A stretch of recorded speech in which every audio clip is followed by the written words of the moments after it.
markets, and more. I'm your host, Peter D'Angelo. Welcome to Friday, everyone. I hope you all had a wonderful week. Today, we're going to talk about the value of a buyer's agent. I thought it's apropos after we've gone through a couple episodes talking about the National Association of Realtors settlement.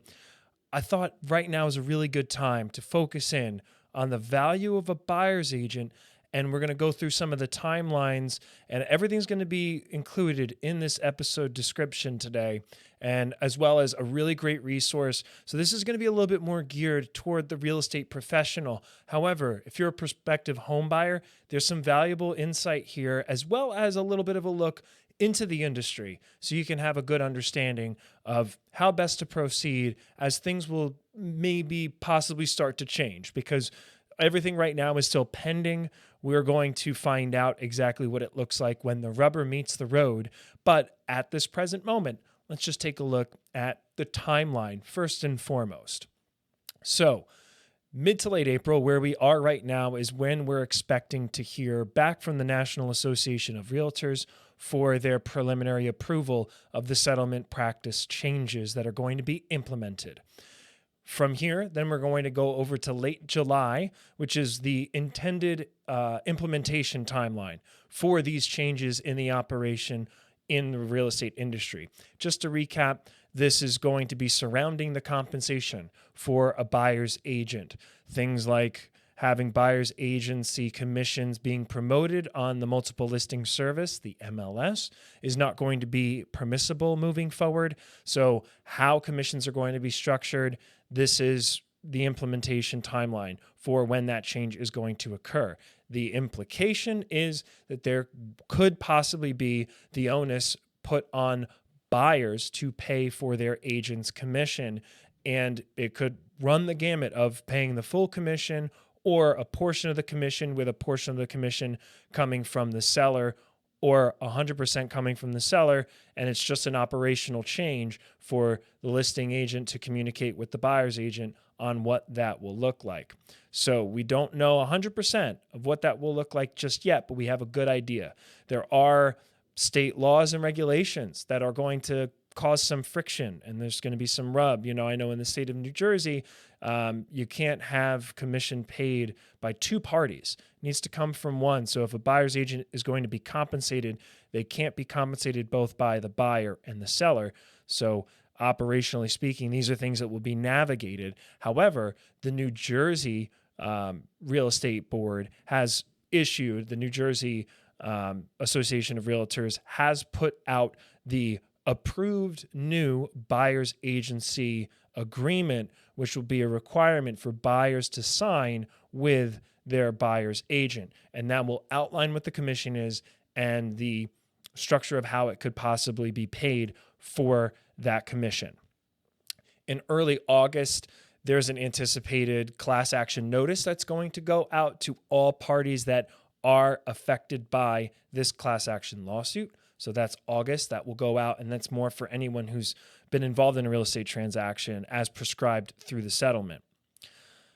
In September, there's going to be an anticipated motion in support of the final approval. So the preliminary approval that will be happening here in April for the settlement, we're going to see that in September, hopefully, and anticipated to have final approval at that time. And then in early December, that's when there's going to be the anticipated final motion, the final hearing for the settlement to be completed. So that's what our timeline looks like.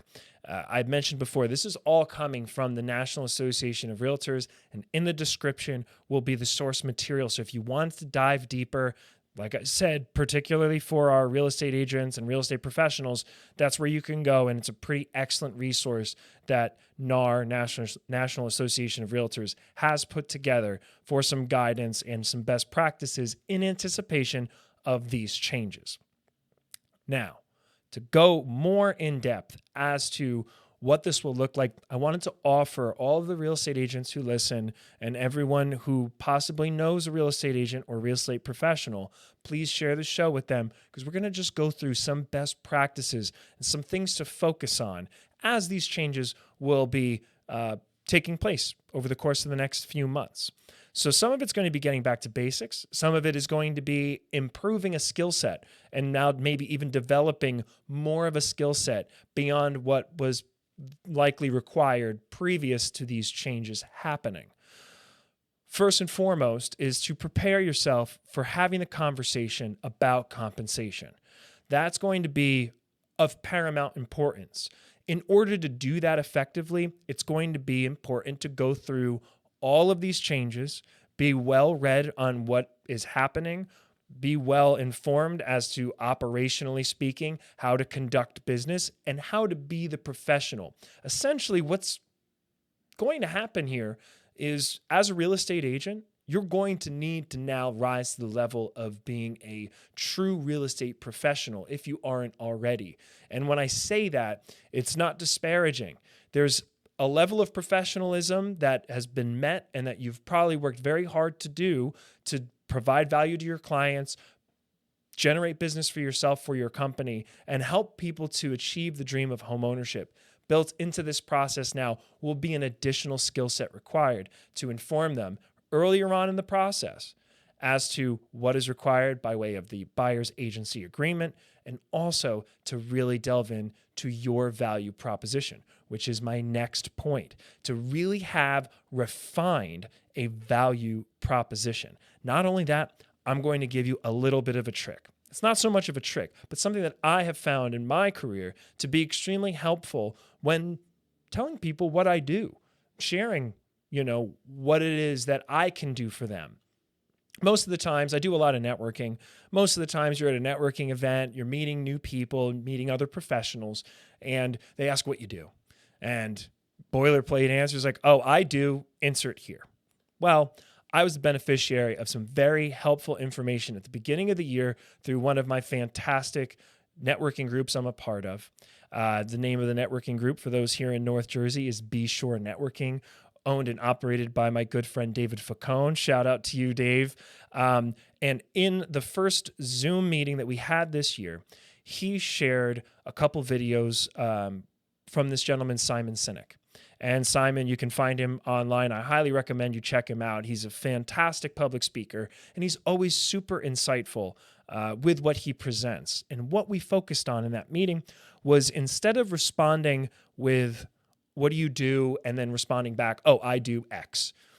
You're falling in line with the landscape. Nothing is really poking out.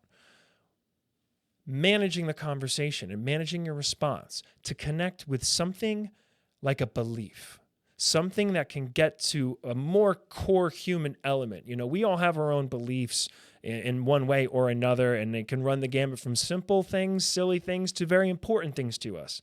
We're talking about our career here. So I wanted to focus this on framing the answer around what you believe in and how that ties into your business. So as a real estate professional, I can tell you on my end, when I'm in that environment and someone asks what I do, my response is, I believe in a mortgage process that is smooth, transparent, and easy for clients to progress through, and they can focus on the exciting part about the whole experience, which is this new home that they're going to have. That's what I deliver to my clients. I deliver that process by way of the mortgage that I will assist them with and guide them through to find the best possible programs and what will be the best possible options for them. When networking and I present that, the proof has been in the pudding. I've been committed to having this for a number of months now, and it is really impactful. Sharing what you believe in and how it ties to your business makes you stand out, and that is where you get to generate your value proposition. That's going to be an important element now that should be, in my opinion, part of the conversations when you are meeting with and discussing the possibility of home shopping with prospective buyers if you're a real estate agent. So a little bit of homework here on this podcast. Play around with that. Feel free to reach out to me if you want to workshop it or have some conversations.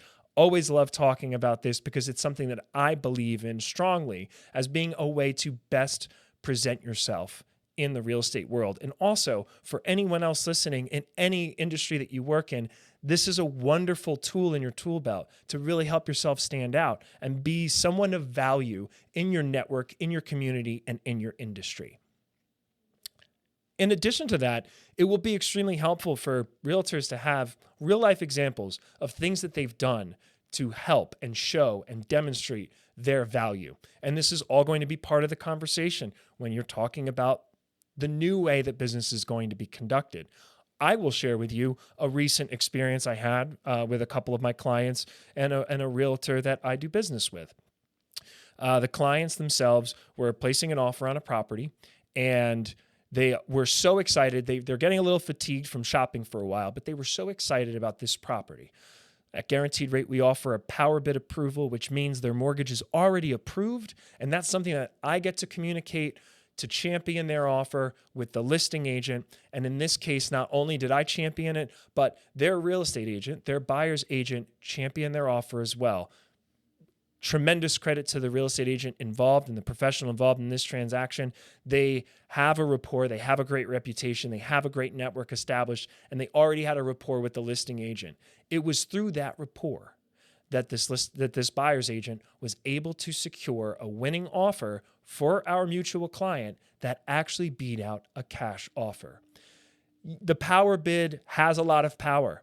And I will, I'm not going to discount that. That is something I've seen be very helpful. And this is one case of many where I've had clients beat cash in competition to buy a property. That's amazing. However, in this case, it's a perfect example of how valuable the buyer's agent is to a prospective buyer placing an offer. Without that, the offer could have completely not been accepted. It may have fallen in among all the other offers in the stack, but it was that personal touch. It's understanding the market, being the professional in that market, and being the professional with the reputation in that market that helped these buyers secure a winning offer. In addition to that, this is now getting into the world on the seller side, but explaining the value of cooperative compensation. So now I was talking about demonstrating your value as a real estate professional to prospective buyers and the value you can provide. This is more as a listing agent. When you're soliciting those listings, there is now going to be a possible benefit to indicating the value of cooperative compensation. And that will help even the playing field for the offers that do come in. So if there's a compensation that the listing agent is able to negotiate, that is going to help make the process of selling the home quite a bit easier, albeit there's operational changes. But anticipated, in my opinion, there will be a better opportunity moving forward for the offers to be considered and accepted when that commission is already built in and negotiated upon by the listing agent for prospective buyers' agents. Lastly, you got to play the long game. Things have been wild here for a while with the interest rates going back and forth. We'll talk more about that on Monday. But for right now, it's been very volatile. Listings come off the market, listings come back on the market. If there's a lower rate environment, people are more inclined to list their home. And it's this push and pull. You've got to have the long game. You've got to be playing the long game, the long view, because it's the ones who stand out are going to be the ones that are still standing. Those committed to being the professional that this environment requires, and I guarantee you it will work. You continue to do the activities that are beneficial for you, for your clients, for your partners, and for your business, and over time, that will compound. So there's a lot of sentiment of trepidation around what's going to happen, but this is a tremendous opportunity. I am a silver lining guy. The glass isn't half full, it's overflowing. This presents a great opportunity to really hone in on your business and become the professional that you know that you can become, or continue to be the professional that you've been committed to being for so many years, or even just very recently into the industry if you're new.